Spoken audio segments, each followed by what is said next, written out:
5 chapter number 6 ideals and quotient rings. Ideal वाला part पूरा हो चुका है एग्जांपल्स के साथ। क्वेश्चन ट्रिंग जरा देख लेते हैं। इस पर कोई एग्जांपल नहीं है, सिर्फ थ्योरम है। तो देखो, अगर आर एक रिंग है, एस उसका कोई आइडियल है और मैं दो एलिमेंट लेती हूँ एस के, मान लो ए और बी, और ए और बी का जो डिफरेंस है वो एस में बिलोंग करता है, तो इसका मतलब जो एस है वो सब ग्रुप है आर का अंडर एडिशन। सिंपल सी बात है। ऑल्सो इससे ये मतलब निकलता है कि जो R with respect to addition जो है वो एक एबिलियन ग्रुप हो जाएगा। तो यहाँ से क्या होगा कि एस जो है वो एक नॉर्मल सब ग्रुप ऑफ आर हो गया। ठीक है, देखो क्वेश्चन ग्रुप चैप्टर 2 में हमने करा था कि अगर जी आपका कोई ग्रुप है, एच उसका नॉर्मल सब ग्रुप है, तो जी बाई एच हम रिप्रेजेंट करते हैं क्वेश्चन ग्रुप को, या उसको फैक्टर ग्रुप भी बोलते थे। और जी बाई एच में बेसिकली सारे के सारे कोसेट्स आएंगे ऑफ एच एंड जी।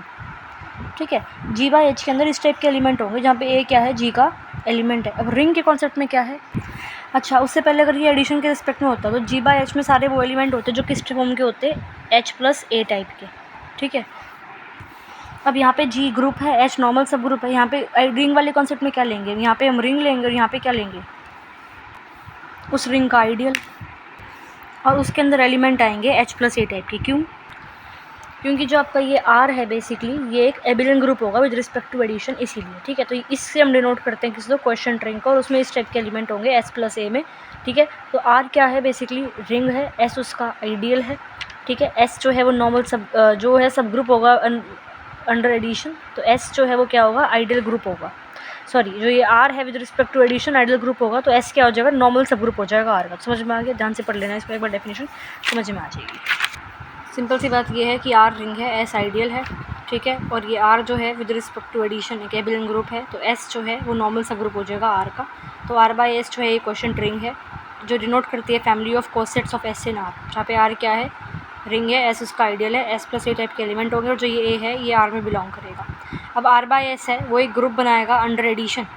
वो डिफाइन किससे होगा कि भाई इससे, basically S plus A S plus B this. ठीक है, अगर हम बाइनरी कॉम्पोजिशन यानी कि प्रोडक्ट डिफाइन कर दें इस पे आर बाई एस पे, तो इस तरह से होगा कि भाई दो एलिमेंट है उनका प्रोडक्ट कर रहे हो तो ये आएगा। तो आर बाई एस जो है वो रिंग होगी with respect to these operations. तो ये एडिशन और जो ये मल्टीप्लिकेशन जो बाइनरी ऑपरेशन है इसके रिस्पेक्ट में आर बाई एस को आप क्वेश्चन ग्रुप रिंग बोलोगे या residue class ring of R by S बोलोगे।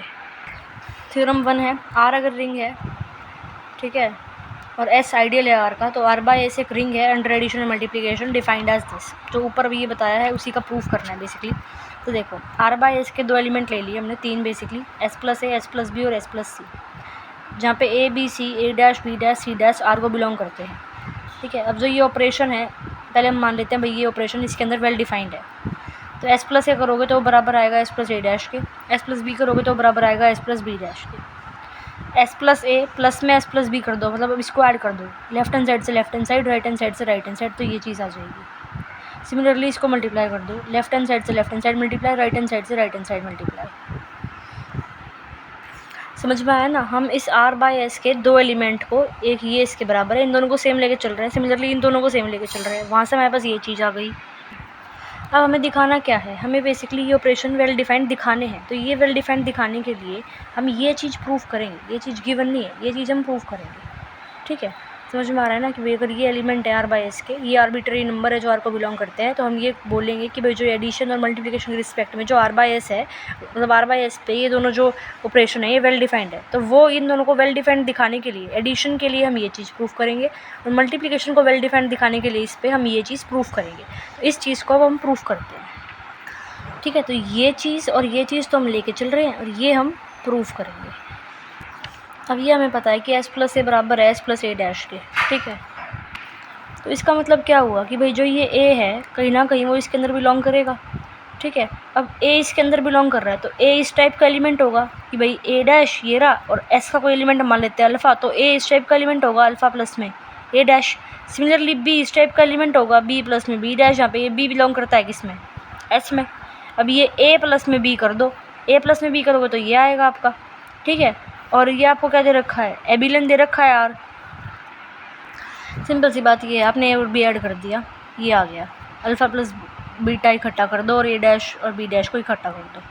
ठीक है, ठीक है, अब ये ए प्लस बी को एज इट इज़ रखा, इसको उधर माइनस में ले गए, ये अल्फ़ा प्लस बीटा यहाँ रख दिया। अब देखो जब अल्फ़ा और बीटा इसमें है तो अल्फ़ा प्लस बीटा भी इसमें होगा, इनकी एस सब ग्रुप है या एस आइडियल है। ठीक है, और अल्फ़ा प्लस बीटा किसके बराबर है, इसके बराबर है, तो ये भी एस में बिलोंग करेगा। और इस चीज़ को बेसिकली भाई ये इसके अंदर बिलोंग कर रहा है, हम ये चीज़ लिख सकते हैं जैसे हमने यहाँ लिखा है ना कि भाई अगर ए बिलोंग करता है एस प्लस ए डैश में तो आपका ए बिलोंग करेगा अल्फ़ा प्लस ए डैश में। सिमिलरली हमने यहाँ ले लिया ये कि भाई अगर ये एस में बिलोंग करता है तो एस प्लस में ये A plus B equal to S plus में दिस ए डैश प्लस में बी डैश। ठीक है, फिर S plus A S plus B एक साइड ले लिया और ये S plus A dash plus S plus B dash लिख दिया इसको इस तरह से। तो अगर ये चीज़ हमने दिखा दी, हमें ये चीज़ दिखानी थी ना, ये चीज़ हमने दिखा दी तो R by S well defined हो गया। अब हम दिखाएंगे कि भाई मतलब एडिशन जो है इसमें वेल डिफाइंड हो गया, मल्टीप्लिकेशन के रिस्पेक्ट में दिखाएंगे। तो ये आपका ए है, ये बी है, ए बी का प्रोडक्ट कर रहे हो, फिर इसको ये ए बी एस डिस रखा, ये ए डैश बी डैश ये जो है उस साइड ले गए और बाकी का इस साइड छोड़ दिया। एस आपको आइडियल दे रखा है ना, तो एस आइडियल है, तो अगर एस के 2 एलिमेंट लोगे अल्फ़ा बीटा, आर के 2 एलिमेंट लोगे तो इस अल्फ़ा की मतलब इसका एक एलिमेंट और इसका एक एलिमेंट का प्रोडक्ट करोगे ना कैसे भी आगे पीछे, तो वो एस में बिलोंग करेगा। ठीक है, और इनका एडिशन कर दोगे फिर मतलब अगर अल्फ़ा बीटा ये है, इनका अगर एडिशन कर दोगे तो वो भी एस में बिलोंग करेगा क्योंकि एस सब ग्रुप है। सिंपल सी बात है, इसमें तो क्या ही रीज़न देना है आपको।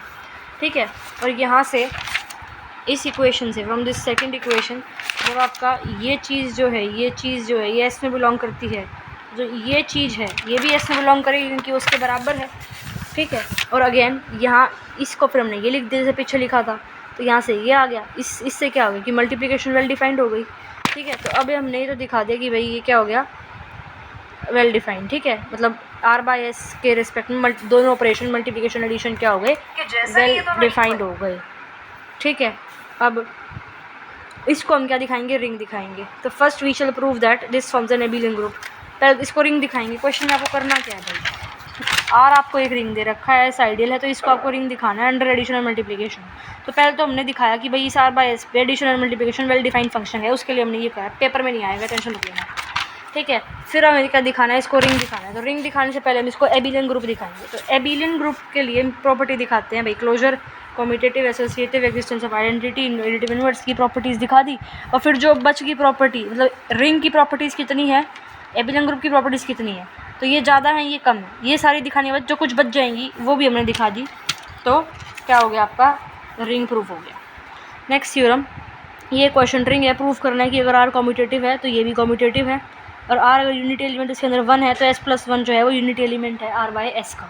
तो अगर आर कम्यूटेटिव रिंग है तो अगर इसमें से 2 एलिमेंट उठाए उनको मल्टीप्लाई आगे पीछे जैसे भी करेंगे वो बराबर आएगा, एस ऐड कर दिए दोनों साइड, फिर ये S plus A S plus B S plus B S plus A ले लिया, तो आर बाई एस जो है कम्यूटेटिव हो जाएगा क्योंकि आर बाई एस में इस टाइप के एलिमेंट होंगे, आगे पीछे मल्टीप्लाई करके वो इक्वल आ रहे तो कम्यूटेटिव हो। तो आर कम्यूटेटिव गिवन है, आर बाई एस को कम्यूटेटिव शो करना था, वो हो गया। सेकंड पार्ट में है कि अगर आर के अंदर कोई एक यूनिटी एलिमेंट है 1 यानी कि 1 बिलोंग करता है आर में, तो एस प्लस 1 और इधर आर बाई एस और S plus A belongs to R by S, S plus A को ऐसे आर्बिट्रेरी एलिमेंट मान लिया, जो भी R S plus 1 R by S में है, एस प्लस ए कोई आर्बिट्रेरी एलिमेंट मान लिया जो आर बाई एस के अंदर है, तो इनका जो प्रोडक्ट है एस प्लस 1 और एस प्लस ए का, उसको इस तरह से लिख सकते हैं एस प्लस ए। तो यहाँ से क्या आ गया कि एस मतलब एक नंबर को किस नंबर से मल्टीप्लाई कर रहे हो वापस से वो नंबर आ रहा है, तो इसका मतलब जिससे मल्टीप्लाई कर रहा है वो क्या होगा identity element of R by S. ये इंपॉर्टेंट थ्योरम में पेपर में आ जाती है। इसमें क्या आएगी, an ideal S of a commutative ring R with unity, एक कम्यूटेटिव रिंग विद यूनिटी है आर, उसका एक आइडियल है एस, वो आइडियल मैक्सिमल होगा if and only if R by S is a field. यानी कि अगर एक commutative ring R with unity given है, उसका एक आइडियल एस मैक्सिमल है, तो आर एस आइडियल मैक्सिमल है तो आर बाई एस एक फील्ड होगी, और अगर आर बाई एस एक फील्ड है तो एस मैक्सिमल है। तो पहले हम ये लेके चलेंगे कि जो आइडियल एस है वो मैक्सिमल है, और आर अगर एक कम्यूटेटिव रिंग विद यूनिटी है तो आर बाई एस भी एक कम्यूटेटिव रिंग विद यूनिटी होगी, अभी पीछे देखा है। तो आर बाई एस का एक एलिमेंट ले लिया एस प्लस ए, इसी फॉर्म के एलिमेंट होते हैं इसमें, और एक नॉन जीरो एलिमेंट ले लिया जो एस प्लस ए है, it is non zero element.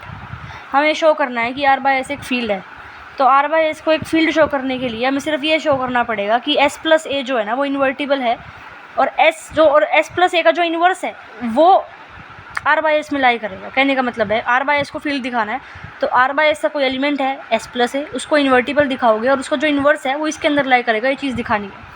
तो अगर S plus A are by S में है तो एस प्लस ए एस के अंदर तो नहीं होगा, अब एस प्लस ए एस के अंदर नहीं है तो सिंपल जो ए है वो भी एस के अंदर नहीं होगा। ए आर मान लिया हमने एक, इस आर रिंग का प्रिंसिपल आइडियल जो कि ए से जनरेट हो रहा है, और इसके अंदर इस टाइप के एलिमेंट होंगे जो कि ए के मल्टीपल की फॉर्म में होंगे। अब दो आइडियल्स का अगर हम सम कर दें तो वो भी आइडियल होगा। एक थ्योरम में देखी हमने ये चीज़। तो एस भी एक आइडियल है और ये भी एक आइडियल है, प्रिंसिपल आइडियल है, तो इनको अगर ऐड करेंगे तो वो भी एक आइडियल होगा। और ये चीज़ तो बहुत ही क्लियर है भाई, ये दोनों आइडियल हैं आर के, तो ये इसका सबसेट होगा और ये इसका सबसेट होगा, क्योंकि ये बड़ा एलिमेंट है इससे, ये बड़ा सेट है इस एस से, और एस मैक्सिमल गिवन है। तो S plus A R will be equal to R. अब एस मैक्सिमल है तो ये आर है, ये एस प्लस ए आर है और ये एस है, और एस मैक्सिमल गिवन है, इसका मतलब एस और, ठीक है, तो यानी कि जो ये एस प्लस ए आर है ये एग्जिस्ट नहीं करेगा, तो एस और आर के बीच में कुछ भी नहीं होगा। तो या तो ये एस प्लस ए आर के बराबर होगा, या ये S plus A R S के बराबर होगा। लेकिन S plus A R S के बराबर तो नहीं हो सकता, देखो यहाँ सिर्फ सबसेट ऐसा लिखा हुआ है। तो क्या होगा इसका मतलब, जो आपका ये एस है, एस प्लस ए आर है, वो आर के बराबर होगा। ठीक है, अब आर क्या है, एक कॉम्यूटेटिव रिंग विद यूनिटी है, तो उसके अंदर 1 एक एलिमेंट होगा। ठीक है, अब आर किसके बराबर है, इसके 1 अगर इसके अंदर है तो सिंपल सी बात है 1 इसके अंदर भी होगा। ठीक है, अब ये 1 तो इसके अंदर बिलोंग कर रहा है, आर का एलिमेंट ले लिया आर, एस का एलिमेंट ले लिया स्मॉल एस। तो जब एलिमेंट लेते हैं तब इक्वल आ जाता है, जब सेट लेते हैं तब बिलोंग आता है, बहुत बार बता चुकी हूँ। ठीक है, तो ये क्या होगा कि भाई 1 जो है वो बराबर होगा किसके, एस प्लस ए आर के। ठीक है, अब इसमें सेट एस ऐड कर दिया, इधर भी और इधर भी। अब सेट एस क्या कर दिया, ऐड। अब इसको ओपन करोगे तो ये एस प्लस में एस लिख दिया। अब इसको जिस तरह से ओपन करते हैं उस तरह से ओपन कर दिया, और एस किसका एलिमेंट है, स्मॉल एस का, तो भाई एक बड़े सेट में उसका एलिमेंट जोड़ रहे हो तो ऐसे ही तो आएगा। सिमिलरली ये इन तीनों की जगह एस आ गया, ये A R as it is आ गया। अब इस एस प्लस ए आर को इस तरह से लिख सकते हैं, S plus A into S plus R. अब इसका मतलब क्या है भाई, इसका मतलब ये है कि किन्हीं दो एलिमेंट की मल्टीप्लिकेशन किसके बराबर आ रही है, जो क्वेश्चन रिंग है उसकी आइडेंटिटी के बराबर। समझ में आ रहा है ना, ये क्वेश्चन रिंग का क्या है, आइडेंटिटी एलिमेंट। और हम पहले से पढ़ के आ चुके हैं, ग्रुप वाले चैप्टर में पढ़ा था कि भाई अगर आप किसी एक एलिमेंट, हमने कौन सा लिया है, एस प्लस ए एलिमेंट लिया है, अगर आप एस प्लस ए एक एलिमेंट ले रहे हो, उसमें से कोई ऐसा नंबर मल्टीप्लाई कर रहे हो और मल्टीप्लाई करके उसकी मल्टीप्लिकेटिव आइडेंटिटी आ रही है, तो ये क्या हो गया, इन्वर्स होगा ना इसका। तो एस प्लस आर हो गया multiplicative inverse of S plus A, और हमें यही तो दिखाना था ना कि भाई एस प्लस ए इन्वर्टिबल है, यानी कि उसका इन्वर्स एग्जिस्ट करता है, तो एस प्लस ए का इन्वर्स एग्जिस्ट कर रहा है। समझ में आया हमने ये एस प्लस 1 वाला कंसेप्ट क्यों बनाया है यहाँ पे, क्वेश्चन रिंग की मल्टीप्लिकेटिव आइडेंटिटी लाने के लिए। ठीक है, तो आपको पता ही है ना भाई आर बाई एस की आइडेंटिटी एलिमेंट क्या है, एस प्लस 1 है। ठीक है, ठीक है, ओके, तो यही हमें दिखाना था, तो आर बाई एस को हमने फील्ड दिखा दिया। अब कन्वर्स में क्या करेंगे, हम कन्वर्स में हम आर बाई एस को फील्ड लेके चलेंगे और हम दिखाएंगे क्या कि जो आपका एक्स है वो मैक्सिमल आइडियल है आर का। अब देखो आर बाई एस का एक फील्ड है जिसको हम लेके चल रहे हैं। अब भाई एस डैश हमने मान लिया कोई भी एक आइडियल आर का, इस तरह से मान लिया। अब हम बेसिकली क्या करेंगे, इस एक्स को क्या दिखाएंगे, मैक्सिमल आइडियल दिखाएंगे आर का। ठीक है, अब भाई इस एस डैश को एक एलिमेंट ले लेती हूँ मैं, स्मॉल एस। अब ये चीज़ है आपकी, कोई एलिमेंट अगर इसके अंदर है तो वो इसके अंदर नहीं होगा, क्योंकि भाई ये सबसेट है ना, ये तो बड़ा एलिमेंट है। ठीक है, तो हम हम लेके चल रहे हैं कि भाई एक ऐसा एलिमेंट है एस जो इसके अंदर है बट इसके अंदर नहीं है। तो एस जो है वो एस डैश में है, स्मॉल एस, बट वो इसके अंदर नहीं है। तो अगर एस एलिमेंट इसके अंदर नहीं एग्जिस्ट करता, तो अगर आप इस एस के अंदर यानी कि इस सेट के अंदर एस ऐड करोगे, एक एलिमेंट जोड़ोगे, तो वो इस एस के अंदर नहीं होगा। ठीक है, तो इसका मतलब ये एक नॉन जीरो एलिमेंट हो गया आर बाई एस का। सिंपल सी बात है भाई, कोई एलिमेंट अगर इसके अंदर नहीं एग्जिस्ट कर रहा तो वो आर बाई एस का नॉन जीरो एलिमेंट हो जाएगा। अब आर बाई एस आपको एक फील्ड दे रखी है, इसका मतलब आर बाई एस का जो कोई एलिमेंट है ये उसका मल्टीप्लिकेटिव इन्वर्स एग्जिस्ट करेगा। मल्टीप्लिकेटिव इन्वर्स हमने मान लिया ये। अब एक एलिमेंट को उसके मल्टीप्लिकेटिव इन्वर्स के साथ मल्टीप्लाई करोगे तो क्वेश्चन रिंग का क्या आता है, आइडेंटिटी एलिमेंट जो कि एस प्लस 1 है। ठीक है, इसको ओपन करोगे ये ऐसे ही आ गया, फिर ये एस टी माइनस में 1। अभी ये क्या है, सेट है, हमने यहाँ एलिमेंट की बात कर दी, तो एस टी माइनस 1 जो है वो बिलोंग करेगा किसमें, एस में। ठीक है, और एस का भी अब एलिमेंट लेते हैं तो इक्वल टू आ जाएगा। एस का एलिमेंट क्या लिया है हमने, एस डैश मान लेते हैं for some S dash belonging to S. ठीक है, तो ये आ गया क्या, एस टी माइनस में एस डैश 1, और ये बिलोंग किस में करेगा, एस डैश में, क्योंकि एस क्या है वो तो एस डैश का सबसेट है। तो एस डैश एक आइडियल हो गया आर का विद यूनिटी एलिमेंट, तो एस डैश आइडियल है। और एस क्या है, एस डैश का सबसेट है और एस डैश आइडियल है, तो एस क्या हो जाएगा, मैक्सिमल आइडियल हो जाएगा। सिंपल सा कॉन्सेप्ट है। Next fourth theorem, R commutative ring है, एस आइडियल है तो आर बाय एस एक इंटीग्रल डोमेन है if and only if S एक प्राइम आइडियल है। तो पहले आप लेके चलोगे कि भैया एस एक प्राइम आइडियल है, आप आर बाय एस को एक इंटीग्रल डोमेन दिखाओगे, फिर आप लेके चलोगे उल्टा। पहले देखो, अगर एस एक प्राइम आइडियल है तो हम मान लेते हैं कि भाई इन दोनों का प्रोडक्ट 0 + s के बराबर है, तो इसको इस तरह से लिख दिया, इसको इस तरह से लिख दिया, तो ए भी एस में बिलोंग करता है, तो या तो ए एस में बिलोंग करेगा या बी में बिलोंग करेगा। ये प्राइम आइडियल की प्रॉपर्टी होती है। और ये चीज़ ए ऐड कर दो, इसमें भी ए ऐड कर दो, मतलब एस ऐड कर दो, इसमें भी एस, तो ये इक्वल टू दिखाएंगे, तो ये चीज़ आ गई, तो वो इंटीग्रल डोमेन है। अब हम लेके चलेंगे कि आर बाय एस एक इंटीग्रल डोमेन है और हम दिखाएंगे क्या कि एस जो एक प्राइम आइडियल है। तो आर बाय एस अगर एक इंटीग्रल डोमेन है तो ये वाली हम लेके चल रहे हैं कि ए भी एस में बिलोंग कर रहा है, तो एस प्लस ए एस जो है that will be equal to S. Product करोगे तो इसमें सिंपल बात है। नेक्स्ट थ्योरम, अगर आर एक कॉम्यूटेटिव रिंग विद यूनिटी है तो then every maximal ideal of R is a prime ideal. तो भाई हमें पता है कि आइडियल एस जो है commutative ring R with unity maximal ideal होता है if and only if R by S is a field. अभी हम थर्ड थ्योरम में प्रूफ करके आए, वो शेप देना। फिर भाई अगर आपका एस मैक्सिमल आइडियल हो गया तो R by S is a field, तो फील्ड है तो इंटीग्रल डोमेन होगा, इंटीग्रल डोमेन है फिर प्राइम आइडियल होगा। तो जो फोर्थ थ्योरम करके आए हैं वो लिख देना, ठीक है। 6.1 करते हैं नेक्स्ट वीडियो में। ये थ्योरम से इतनी इंपॉर्टेंट है नहीं, सिर्फ इसमें आपकी जो ये थर्ड थ्योरम है और ये फोर्थ थ्योरम है, दोनों थ्योरम इंपॉर्टेंट, थर्ड और फोर्थ। बाकी फर्स्ट सेकंड थ्योरम जो है इतनी इंपॉर्टेंट नहीं है, थर्ड और फोर्थ इंपॉर्टेंट है। 6.1 करते हैं नेक्स्ट वीडियो में।